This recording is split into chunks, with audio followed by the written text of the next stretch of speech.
Hello, everybody. Thank you to watching us. Today we are interviewing Daniel Sabin Diaz. Thank you, Daniel. It's an honor to have you here. Thank you for inviting me. Very pleased to be here. So let me introduce to you Daniel. Daniel is an automation engineer from Havana University with summa cum laude. He has worked for all the big pharmaceutical companies in traceability.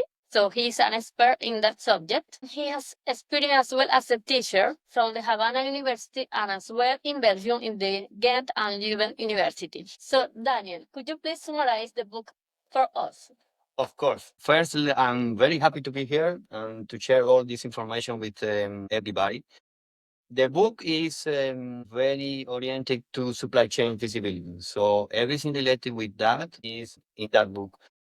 The main points of the book are related with regulations that have been in place during the last years in pharmaceutical and also out the pharmaceutical environment, including food, cosmetic, and beverage, of course, that are part of the title of the book. I also mentioned a few important points related with new trends that I see that are coming in the next few years and what we see right now. And also, I have also a few use cases that are very important also to explain the state of the art of the traceability. What inspires you to write this book?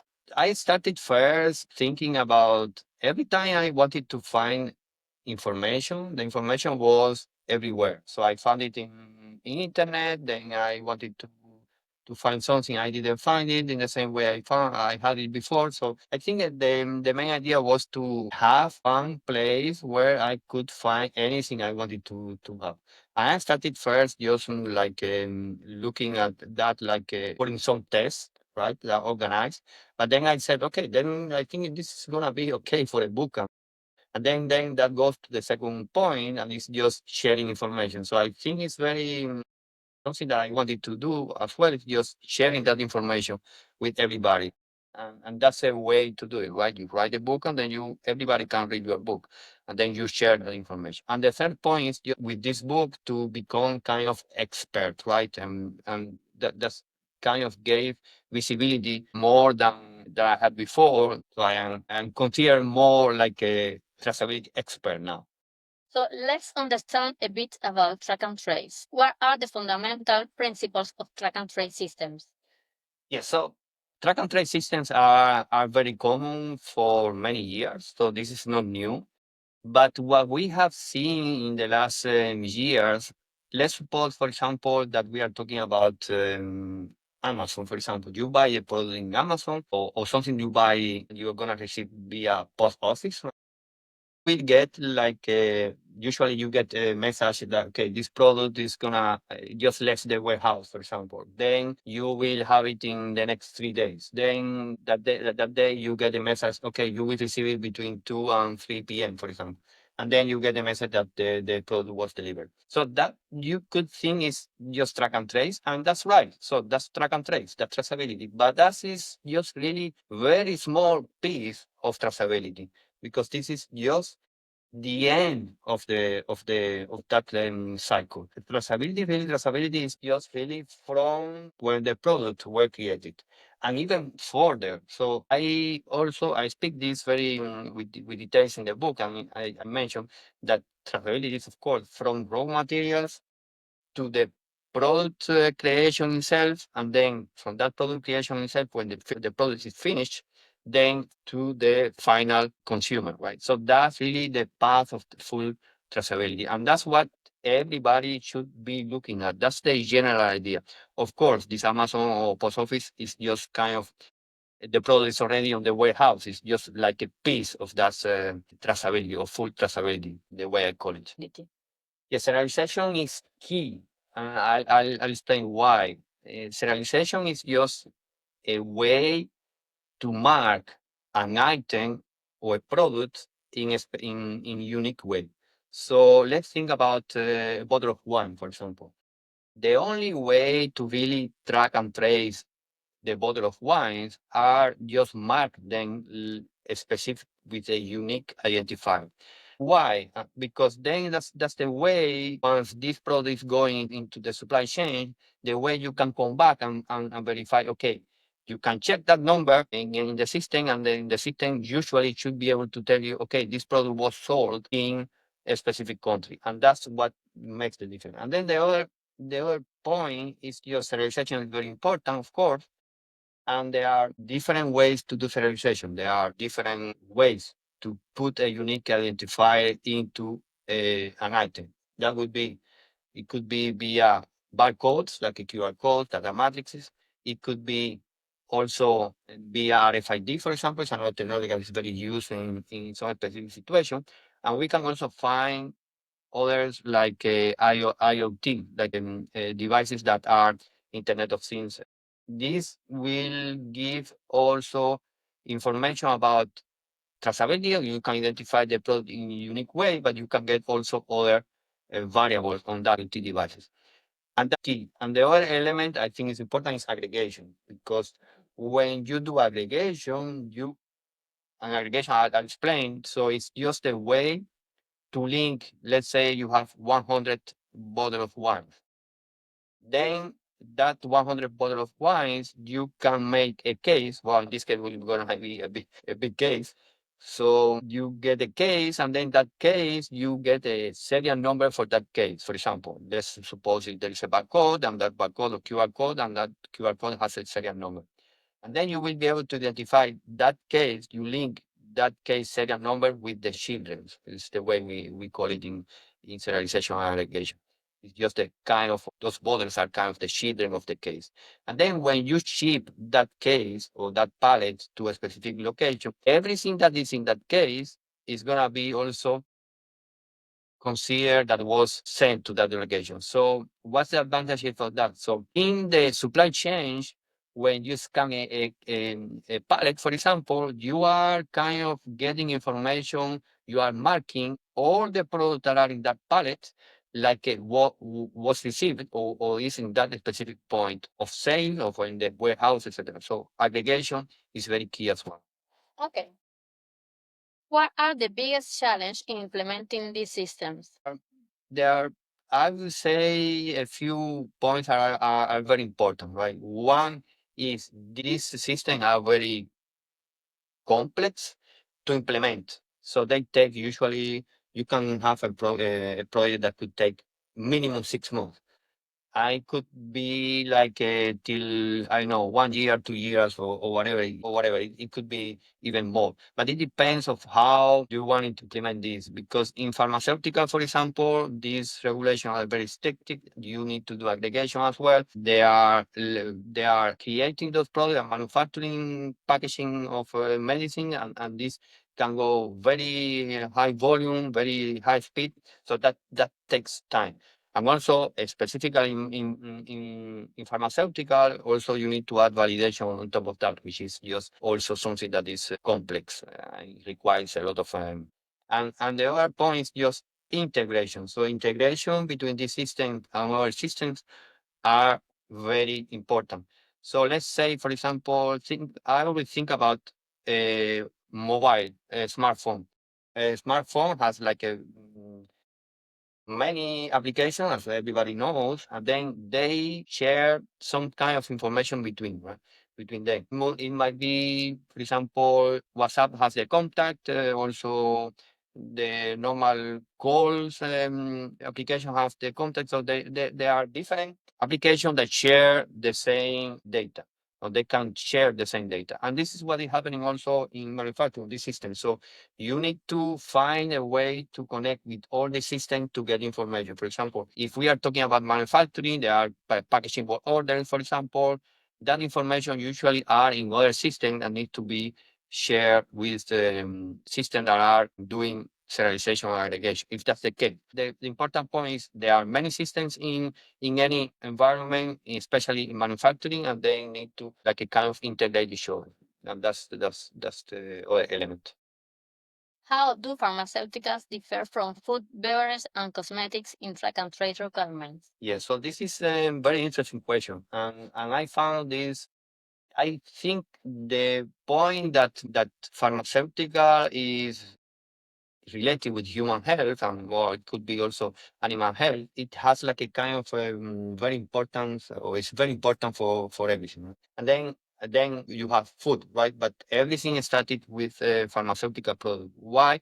Because usually they are expensive, and if you take a medicine that is counterfeited, then especially you are probably already sick, and then you take something that is gonna instead of help you, it's probably do the other way around. Then that's a problem. That's the government start to think about okay, what we could do to avoid that, and then there were regulations, and then those regulations started first in pharmaceutical, and then in this pharmaceutical, of course, are I already mentioned that validation is an important point on this system because they have to like anything that happen on those lines it needs to be validated, right? And there are a lot of effort on these companies to do that, and that's very tricky environment pharma. Then you have food and beverage, which is a bit also important, but it just level below, right? Pharmaceutical, and it's starting to get a lot of attention as well because it is important, of course, that if you get food that is not really good status, then you will have probably issues, right? You can be even have problem even with your health, of course. And then cosmetics is a bit less regulated at the moment, but the fact that you have put it on your face, on your body, and that if it's is not a good status, then you state you, then you will have you can get some issues about that one. Okay. Could you share a case study where a company successfully implemented these solutions? Yeah, I don't think I'm gonna mention any specific client. Use case or client, but I think everybody in the pharmaceutical sector has have implemented something already because, for example, there are regulation. One of them is just FMD EU falsified medicine in Europe. These pharmaceutical companies had to comply with this regulation to be able to sell their product. Right? Yeah. There is no business if they don't follow the regulation. So that's why, of course, I'm talking about products that require like they are prescribed by the doctor, right? Not all the drugs.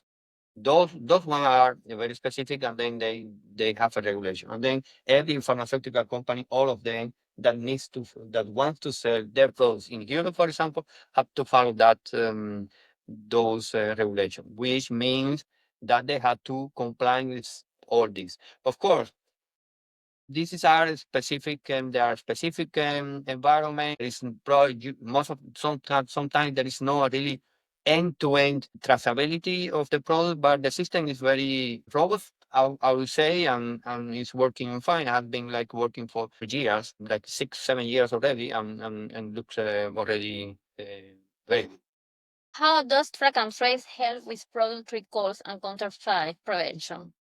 Counterfeiting product. This is a very important point, but there is also something I wanted to mention that could also add something on top of that question is just that there are issues that are very known, like a counterfeiting, right? It's a product, it's not a genuine product, right? And of course, that's not good. But there is also something that is called diversion, which is just parallel market as well, right? This parallel market or diversion is where you have a product in one location and the product should not be there. So it could be like it was expected to be in Africa and it was found in South America, for example. And there are a lot of bad actors in the world that are just trying to gain money, of course, based on that because they buy the products in a region where the products are sold in a lower price and they sell that in a country or in an area where prices high. Prices are higher and then they get of course that money for them. And this is very dangerous. But there are many issues that could arise with that. So then why is important? So one is to prevent anything related with diversion that could be very good point because then you will be able to identify if you have a good system you will be able to identify with that unique identification that we were talking before. We can check in the system, and when checking on the system, you will see where was that product last time, last moment that was checked of that product. Then you will say, okay, this product was found in or it was checked last time in Africa. Why is in South America now? It's not supposed to be there. So That's important. Then the other point, recalls. For recalls, when you get a product that is just supposed to be recalled because there is I don't know, there is it was found that the product was not it's not good for sale, right? Well, it could be an ingredient that was found that is in bad condition, etc. So how do we do this if we do serialization? Well, with that information, with serialization, you will be able to determine where all the products in a full batch were, at least where were at the last moment or where was checked, right? So that will be very well. That will be much easier to get all that back to contact the persons that were receiving those products. Before, every recall was based on batch number, and then that was really difficult because then there was no information on any system that could tell you where those products are. You create a batch, you send it to different places, and then it's really difficult to get that information back. So recall have been improved now with anything related with serialization, especially in pharma, is in a good situation now related with recall. And they are still improving, but I think they have found a very good place at the moment, I would say, right now. Okay, what global regulations are shaping track and trace adoption? Yeah, so I will mention first a few of them from pharmaceutical environment. Then I will also go out of pharma. Right? In pharmaceutical, the main ones are in US, the DSCSA. That's an important one, and the other one is the EUFMD that I just mentioned a few minutes ago. So those are the main ones. They are put in place where the one in US has been delayed because it's very specific and the traceability is kind of a bit more. It's not a centralized system. That's a bit different between US and Europe. But then there are others. Russia has their own system as well. China has their own system as well. And there are other countries that are also emerging now with following the initial adopters. And then those are more pharma, right? Then there are others out of pharma that are related, for example, we have in USA is just related with FDA as well, and the organization that take care of food and medicine in US, and it's just the FSMA, which is just very specific for food. And they are also trying to put in place something that can give them the possibility to do recalls, for example, identify if the product is in bad condition, how to get that back. And then that had been delayed now for 30 months because, of course, I just talk about this. This is really difficult to get all this information from every system, and just the full food industry will be affected by that. So it's very difficult to comply with that and just have the system ready for that. And also the other one which I want to mention because it's a very good idea what they are planning to do is what is called digital product passport. I don't know, some of you have probably heard about that, but this is something that is coming up in Europe.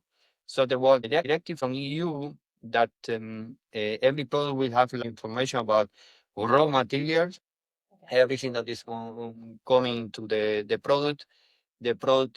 stages of the products, information related with where the product has been, information about this the product is recycled, they could recycle the product, etc. So this is very interesting concept, but it's very difficult as well because implementing that in any industry out of pharma or out of food is gonna take a lot of effort and a lot of time for EU to comply with all that. But this is something that is in plan. The idea is to get the first group of products complying with that around 2027, which is in 2 years. There are articles around ES1, for example, is one of the organizations that is working very hard on this one to get standards, get this regulation in good place.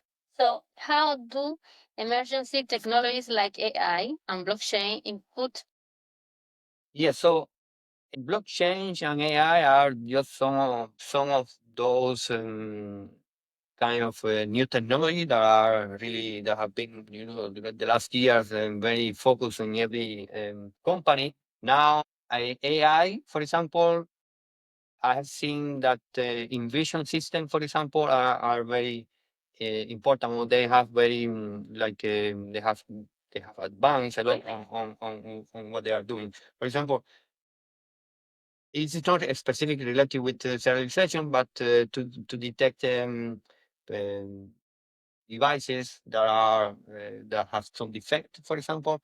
With AI, you can identify a lot of these issues, for example. Okay. And then the other point is more in the supply chain, which is what we are talking about now. It's just related with anything. It's kind of optimization of the supply chain.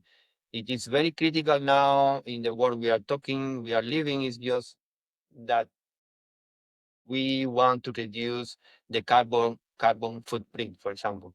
And AI can help a lot of that on that because they can try to identify what are the best route of the products just to decrease that. And this is one of the main goals of almost any company now to reduce that carbon footprint and also circular economy as well, right? So that's a bit abstract. Okay. What trends do you see for the future of supply chain? I think there are a few elements there. So definitely AI is one of those elements that are gonna be is a trend everywhere. So it's not only. I remember last year I was very impressive with what the image that AI could create, and now this is much more than that. It is really impressive, right? And then I think everything, and then any supply chain software or any traceability system will using AI will be in a better place to really produce better results and optimize their supply chain. So AI is key, and everything that is related with AI. Blockchains is another technology that is very important during the last years. Those that are not very aware of what that means, it's just that you can get the product or information you save or you store is in different locations in different places. So there is no way you can delete one of them and nobody knows. So the information is for sure secure, and then that will give you the ability. It's not like well, I don't have, there is outage and there is no electricity and we lost information. No, that will not happen at all. So, because that information will be in several places. So, that's one of the advantages, of course, of the track and trace. And that's another element I think is going to be the trends on the next year. Okay. What advice would you give to companies staying with track and trace? But and in the book I mentioned, I divided this in two different sections. One for the what we call line level or site level, it's just really manufacturing. And then the other point or the other section was more about the traceability itself, like really what's happening after the product has been finished, right? The finished product. But that's let's just combine in one now, just for easy explanation on the interview. But then first is just management commitment. So it's important that management knows that these projects are long, it will take effort, and it will, of course, and the advantage you will get from that. You don't really need to get much into this when you are in a regulated environment for pharma, because management will understand that there is no, if you do not comply with the regulation, you have no product and you cannot sell it. So you really is easy in that case. Out of pharma, then the management needs to understand and needs to see in data that if they really need to do this and what are the advantages they will get with this. And there are so many of these contracts are losing a lot of money because counterfeit products and diversion products. So, but it's really difficult to get data about what's happening with those products. Okay. How do you see consumer demand influencing supply chain transparency? So this is a very good question because consumer every time are more interested in what they buy.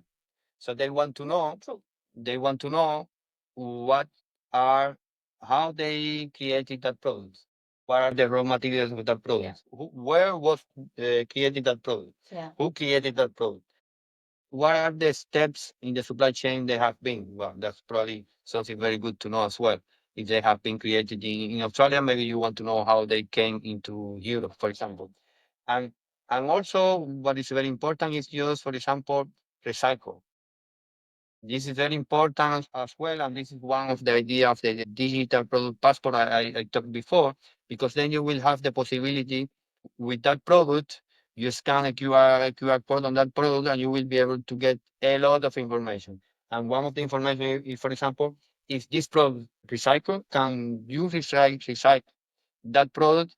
How can you recycle that product? There are parts of that product that can be recycled or not. So that information is very interesting to know.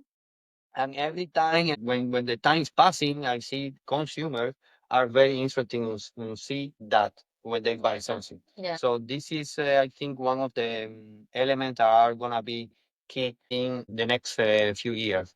You feel safe because if you know from where come the products, you say, okay, I can use it. Now I know it's okay, I can use it. Correct. Where can we learn more or contact you for further discussion? I'm very active actually now in LinkedIn, and so you can find me there. I'll usually review LinkedIn daily. And then also I have a web page, so there's a site web that I maintain, and so we you can find information there. You can send me, of course, a message on LinkedIn. There is also something important that I wanted to mention. For example, the books you can find it in Amazon at the moment. It's Amazon. You can put my name and then track and trace or something similar, and you will find the book. It's available all around the world, and then you can get it in hard copy, like this one. Yeah. You can see Yeah, here. you can see the book. So it's in Amazon. You can have it in paper, in ebook, and soon in Audio book as well. So they want to have the possibility to get it in audio as well. For some people are just maybe I don't know driving or whatever. They found that interesting as well. So I'm working to get that also in that format. So that will be shared in the next few days. Okay. So why they have to buy your book? Yes. So this is probably the best question you have done. This is first I wanted to say this is not a technical book, so you don't really need to be engineer or anyone that has studied technical skills just to understand the book. The book is really general idea of what traceability is and how the elements of all that supply chains are give that full visibility and that transparency and why this visibility and transparency is important right now in the world we live. So the book mentions also all the state of the art of the regulations that are currently in at the moment, and also the ones are just developing as well. So by the book, I think it's a good book, and it's only 2 hours reading, so it's not a big one. So you will find it interesting. It's gonna be an afternoon, and then you know more about traceability and visibility in supply chain. Yeah, I have read it.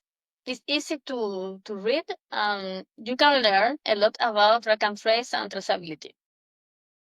Okay. Perfect. So thank you to watching us. Thank you, Daniel, for being here. And it was very interesting. I hope your book will be really famous. Thank you very much. I hope so as well. Thank you. Bye.